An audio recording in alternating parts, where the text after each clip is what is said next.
ഈ പെണ്ണിന്റെ തലയിൽ ഫുട്ബോൾ കൊണ്ട് അവൾ തറയിൽ വീഴുന്നു. അപ്പോഴാണ് അവൾക്ക് പെട്ടെന്നൊരു കാര്യം ഓർമ്മ വരുന്നത്.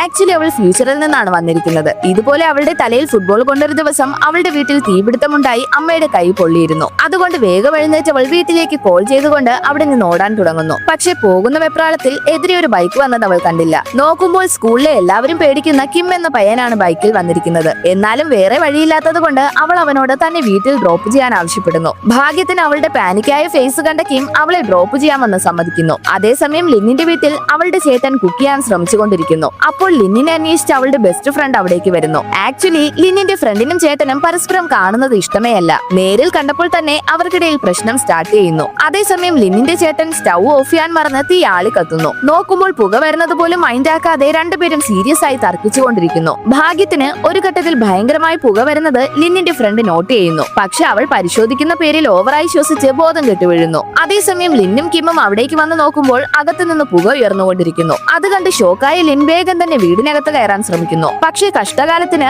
അവളുടെ നെയ്ബർ പടിക്കെട്ടിലൂടെ ഒരു ഡെസ്കും എടുത്തുകൊണ്ട് വരുന്നു. എന്നാലും ലിന്ന് ഒരു വിധത്തിൽ ആ ഡെസ്കിനടിയിലൂടെ അപ്പുറത്തെത്തുന്നു. അതേസമയം കിം അല്പം പോലും ടെൻഷൻ ആവാതെ വളരെ ഈസിയായി ചാടി ചാടി മുകളിലേക്ക് വരുന്നു. പക്ഷെ അവർ വരുന്നതിനുള്ളിൽ കിച്ചണിൽ മുഴുവൻ തീ പിടിക്കുന്നു. ഉടനെ ലിന്നിന്റെ ചേട്ടൻ അവരോട് തീ അണയ്ക്കാൻ പറഞ്ഞ് അവളുടെ ഫ്രണ്ടിനെയും എടുത്ത് പുറത്തേക്ക് പോകുന്നു. ലിന്ന് അവിടെ ഉണ്ടായിരുന്ന ജഗ് കണ്ടതും അതിലുണ്ടായിരുന്ന വെള്ളം എടുത്ത് തീയിലേക്ക് ഒഴിക്കുന്നു. പക്ഷെ അതുകൊണ്ട് ഒരു പ്രയോജനവും ഉണ്ടാവുന്നില്ല. അതുകൊണ്ട് അവളെ തന്റെ പുറകിലേക്ക് മാറ്റിയ കിം വേഗം തന്നെ തന്റെ ജാക്കറ്റ് ഊരി തീ അണയ്ക്കാൻ ശ്രമിക്കുന്നു. അതേസമയം ലിന്നിന്റെ ചേട്ടൻ അവളുടെ ഫ്രണ്ട് കുറെ നേരമായിട്ടും ഉണരാത്തത് കൊണ്ട് അവൾക്ക് കൃത്രിമ ശ്വാസം കൊടുക്കാൻ പോകുന്നു. അപ്പോൾ പെട്ടെന്ന് കണ്ണു തുറന്ന ലിന്നിന്റെ ഫ്രണ്ട് പാനിക്കായി അവന്റെ ഫേസിലിടിക്കുന്നു. നോക്കുമ്പോൾ ആ ഇടിയിൽ അവന്റെ പല്ലിളകുന്നു. അതേസമയം ഒരു വിധത്തിൽ ഫയർ എക്സ്റ്റിംഗ്വിഷർ കണ്ടെത്തിയ കിം അവസാനം തീ അണയ്ക്കുന്നു. അപ്പോൾ പെട്ടെന്ന് അവിടേക്ക് വന്ന ലിന്നിന്റെ അമ്മ തീ പിടിച്ചത് കണ്ട് ഷോക്കാവുന്നു. അവരുടെ കൈ കണ്ട ലിൻ വളരെയധികം ഹാപ്പി ആവുന്നു. കാരണം ഇതിനു മുൻപ് നടന്ന ആ വലിയ തീപിടുത്തത്തെ ഒരു വിധത്തിൽ അവൾ തടഞ്ഞിരിക്കുന്നു.